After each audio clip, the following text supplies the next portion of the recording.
Hi everyone, how's it going? Today we're going to talk about test case descriptions and how to have a standard format for a test case description that is consistent, can be used across any application or hardware for any products to identify what's being tested and how it's being tested. In our previous discussions, we had how a test case flow, where you have the output of one leads into another. You'll see here with this description on how you can formulate that flow and see how the test cases move along.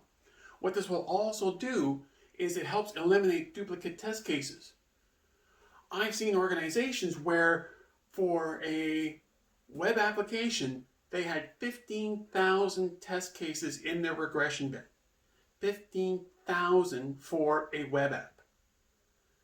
Part of the reason was when they went through the description, when they went through the naming conventions and went through the flows, they kept re-adding more and more test cases, writing new test cases over and over again and not reusing because they couldn't identify which ones were similar to the ones they needed.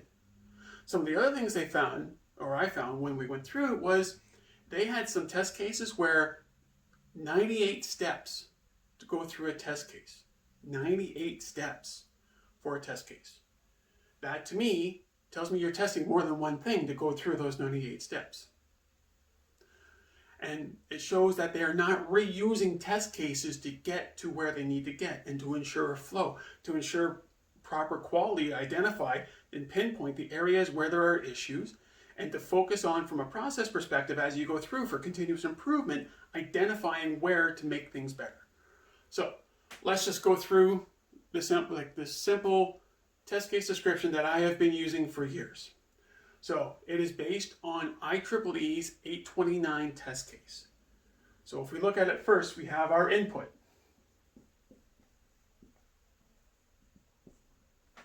Your input is whatever action you're doing to start the execution to get your output. So if it's hitting an enter button, if it's hitting submit button, that's your input. Hit submit button on page X. Good. Next, we have our conditions.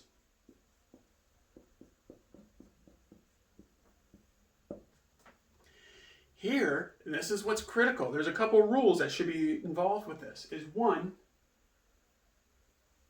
no more than 6. If you have more than 6 conditions, chances are you're testing more than one thing. If you have less than 3, you're getting into a unit test case type territory when you get into less than 3. And they have to be variable based.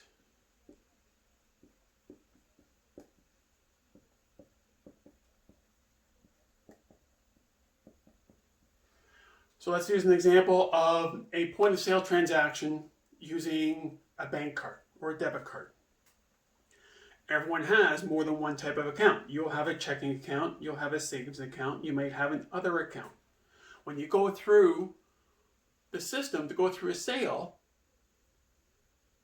you'll have the option to press checking, savings, or other.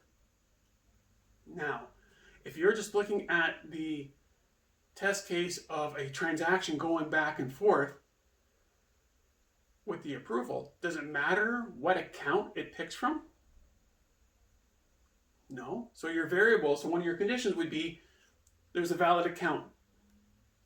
Checking, savings, other. Another variable would be there are sufficient funds in the account to satisfy the transaction. There's no, let's just say there's no overdraft on the account. And you can go on, but you have no more than 6. You don't get through it. So then the next part is your process. What happens after you hit your input? What does the system do? Processes the transaction. Transaction goes to the bank. Transaction comes back to the bank with a message. And then your output could be one or two issues. So let's go back to the transaction, the transaction you have, so your output would be 1. You have an approval transaction, approval record, receipt, approval record sent back to the machine. Cool. One of the other things you can use is you can say that the transaction is then recorded on report X.